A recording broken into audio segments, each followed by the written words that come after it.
Сайн байцгаана уу хүүхдүүд ээ. Багш нь өнөөдөр хүн байгаль 5 дугаар ангийн хичээлийг заана.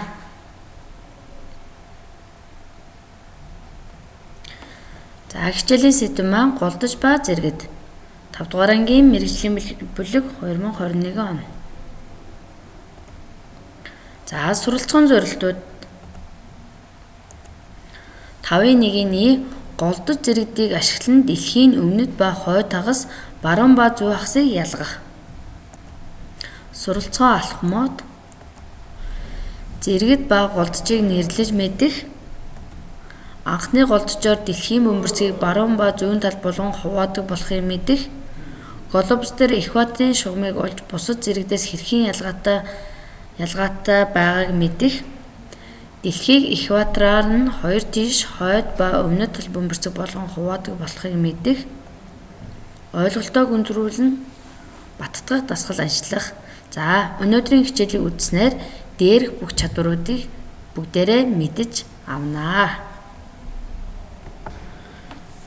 За тэгвэл бүгдээрээ амьдардаг дэлхийнхээ тухай мэдэж авцгаая. За манай дэлхий энэ байна. За дэлхий геод хэлбэртэй гадаргуун 71% нь ус, 29% нь хувраа газар эзэлдэг, 4 том далайтай, 5 том твтэй, 6 их газартай 7 тэрбум гаруй хүн намтай юм байна манай дэлхий. За дэлхийн тухай мэдээлэл дэвтэрдээ тэмдэглээд авчаарай агштай. Манай дэлхий геод хэлбэртэй гэж байна. Гадаргын 71%-ийг нь ус, 29%-ийг нь хувраа газар эзэлдэг, 4 том далайтай, 5 том твтэй, 6 их газартай, 7 тэрбум гаруй хүн намтай. За бүгдээрээ дэлхийн тухай мэдлэгээ дэвтэртээ тэмдэглээд авчаарай агштай. За бүгдээрээ дэлхийн тухай судлалаа. За тэгвэл энэ юу юм бол? Энэ юуг төрүүлсэн юм бол?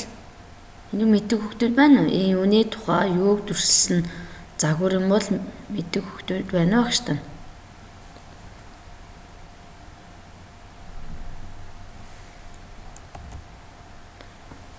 За тэгвэл энэ бол дэлхийн хэмжээг хэд дахин жижигрүүлсэн загвар буюу глобус гэдэг. За бүгдээрээ дэвтэр дээрээ тэмдэглээд аваарай агштай. Дэлхийн хэмжээг хэд дахин жижигрүүлсэн загварыг глобус гэнэ. За глобус гэдэг нь бол ерөөсөө дэлхийн хэмжээг хэд дахин жижигрүүлсэн загвар буюу бид нэр сургалтын хэрэглэх бүтээгдэхүүнд ашигладаг дэлхийн хэмжээг хэд дахин жижигрүүлсэн загварыг глобус гэнэ. За дэвтэртээ тэмдэглэж авсан агштай. За тэгвэл глобус дээр босоо шугамыг юу гэж нэрлэдэг юм болоо? За глобус дээр ийм босоо шугам байдаг. За энэ шугамыг юу гэж нэрлэдэг юм бол?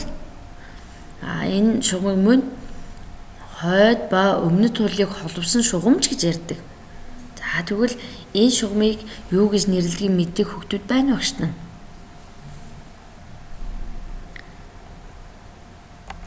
За мөн дэвтэртээ тэмдэглэж аваарай агштай. Глобус дээрх босоо шугамыг голдож буюу уртырхийн шугам гэж нэрлэдэг. Глобус дээрх босоо шугамыг голдож буюу уртырхийн шугам гэж нэрлэдэг. За дэвтэртээ тэмдэглэж аваарай миний хүүхдүүд. Глобус дээрх босоо шугамыг голдож буюу уртырхийн шугам гэж нэрлэдэг.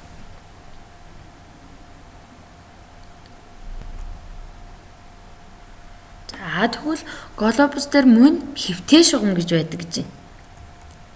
Мөн хэвтэй шугам гэж байдаг гэж байна. Тэгвэл хэвтэй шугамыг юу гэж нэрлэдэг юм бол? Зэрэгт буюу өргөргийн шугам гэж нэрлэдэг. За дэвтэртээ тэмдэглэж аваарай агштай. Глобус дээрх хэвтэй шугамыг зэрэгт буюу өргөргийн шугам гэж нэрлэдэг.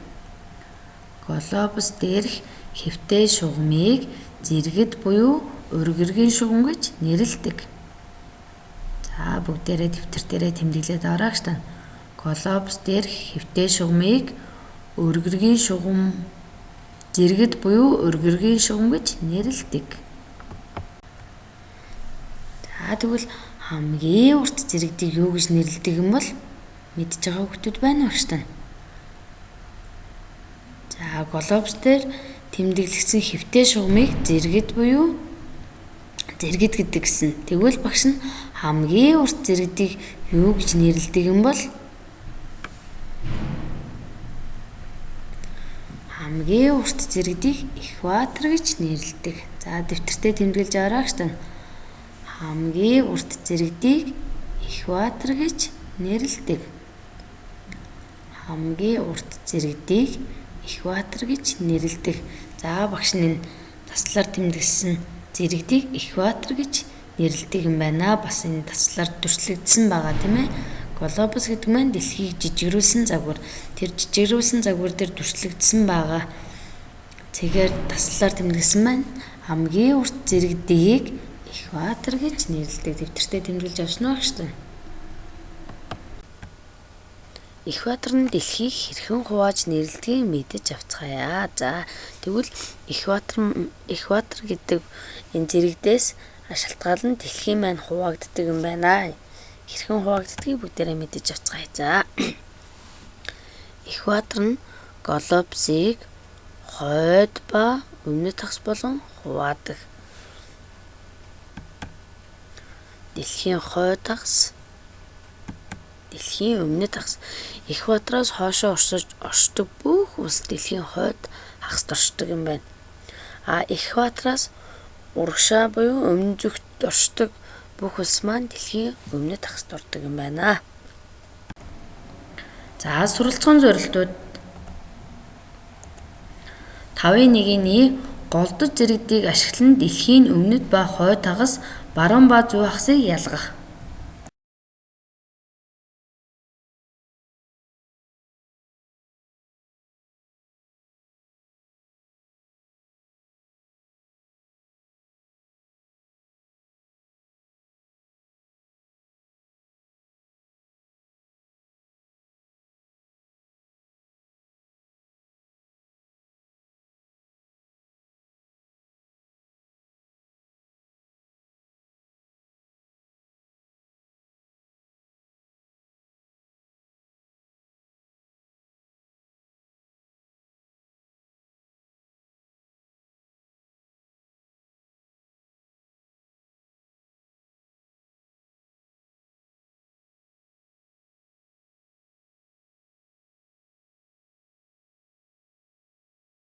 гэж нэрлсэн. За тэгвэл анхны голдож аль усыг дайрн өнгөрдөг юм бол мэдээж авцгаая. Анхны голдож нь Английн Лондон хотыг дайран өнгөрдөг юм байна. За дэвтэртээ тэмдэглээд аваарай гэж. Анхны голдож нь Английн Лондон хотыг дайран өнгөрдөг гэд дэвтэртээ тэмдэглэж аваарай гэж. За энэ тэгвэл Английн Лондон хотоос эхэлж цагийн бүсээр дэлхийн улсууд хэмжигддэг юм байна гэж. Яагадгүй л анхны голдож нь Тэг градусаас эхэлдэг. Тэгээ Английн Лондон хотод Гринвичийн цаг гэж цаг байдаг. Та нар кинон дээр харж ирсэн байхаа. За тэр цагаас баримжаа авна анхны голдожийг тэмдэглэсэн юм байна. За тэгвэл анхны голдож юуг анхны голдож нь дэлхийн глобусыг баруун бас муу ялгаагүй экватор шиг хоёр хуваадаг. Анхны голдожоос баруун тийш бол дэлхийн баруун тал бөмбөрцөг, зүүн тийш бол дэлхийн зүүн тал бөмбөрцөг хэмээн нэрлэдэг юм байна. За анхны голдожоос баруун талд байгаа бүх улс нь дэлхийн баруун тал бөмбөрцөгт байгаа улсууд мөн анхны голдожоос зүүн талд байгаа бүх улсууд дэлхийн зүүн тал бөмбөрцөгт хамаарагддаг юм байна гэж тань. За тэгвэл глобус дээр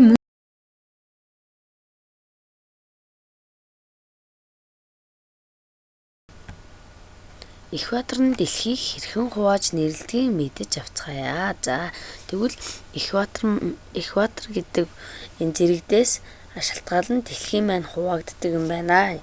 Хэрхэн хуваагддгийг бүгдээрээ мэдэж авцгаая. За Экватор нь глобусыг хойд ба өмнөд тагс болон хуваадаг.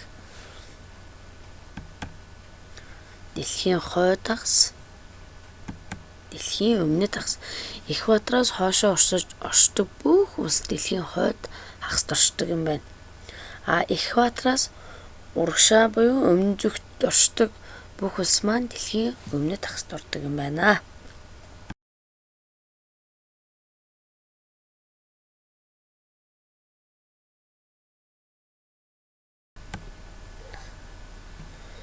Тэгвэл Австрали улс дэлхийн хаан байрладаг юм бол бүгдээрээ мэдэж авцгаая. Багш мөн Австрали улсын газрын зураг дээр 5 шуу тавьсан байгаа. Тийм болохоор одоо бид нэр дэлхийн улсууд хаан байхыг мэдхийн тулд хамгийн гол нь газрын зураг дээр ямар улс хаан аль зүгт байдгийг мэдэж авах хэрэгтэй юм байна.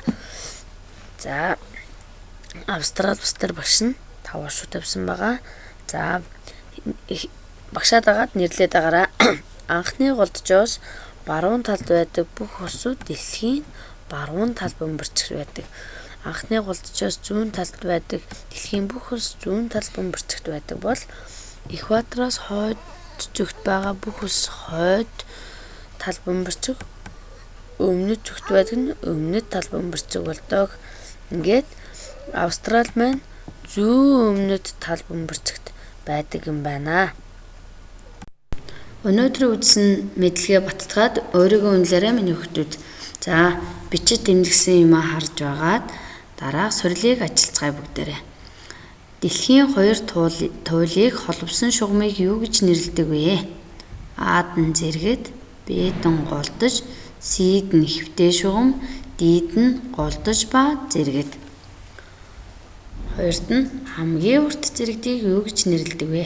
А-д нь зэрэгэд, В-д нь голдож, С-д нь экватор, Д голдож ба зэрэгэд. Манай дэлхий хэдэн том далайтай вэ? 1, В-д нь 2, С-д нь 3, Д-д нь 4. Дэлхийн бөмбөрцөг хэдэн туйлтай вэ? А-д нь 1, В-д нь 2, С-д нь 3, Д-д 4. Монгол улс дэлхийн аль хагаст байрлаж байгааг тодорхойлно. А-д нь баруун өмнөд хагас, Б-д нь баруун хойд хагас, С-д нь зүүн өмнөд хагас, Д зүүн хойд хагас. Бүгдээрээ дугуйлаараа багштайгаа дараа хариугаа тулгарнаа.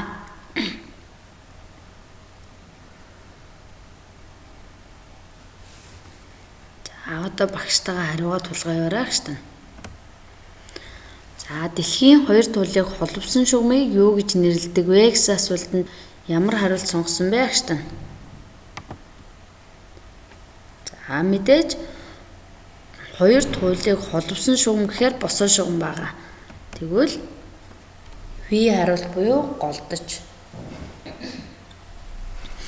Хамгийн урт зэрэгдийг юу гэж нэрлэдэг вэ? Зэрэгд гэдэг маань глобус дээр дүрслэгдсэн хэвтэй шугамыг нэрлэдэг. Тэгвэл хамгийн урт зэрэгд нь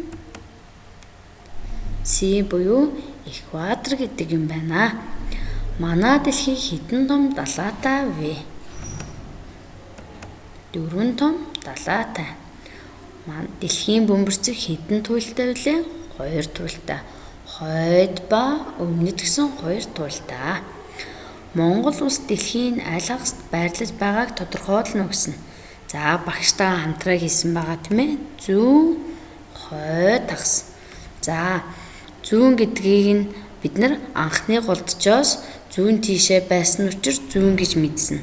Хойд хагас гэдэг нь экватороос хойд зүгт оршиж байгаа учраас хойд буюу зүүн. Хүүхдүүдээ гэрийн даалгаварт Орос, Хятад, Япон улс дэлхийн аль хагаст байрладгийг мэдэж ирээрэй. Орос улс, Хятад улс, Япон улс дэлхийн аль хагаст байрладгийг мэдэж ирээрэй. Газрын зураг ашиглаарай. Газрын зураг юм уу? Глобус ашиглаад Орос, Хятад, Япон улс дэлхийн аль хагаст байрладгийг мэдэж ирээрэй. Хичээлдээ идэвхтэй оролцсон Шавнартаа баярлалаа. Анхаарал хандуулсанд баярлалаа.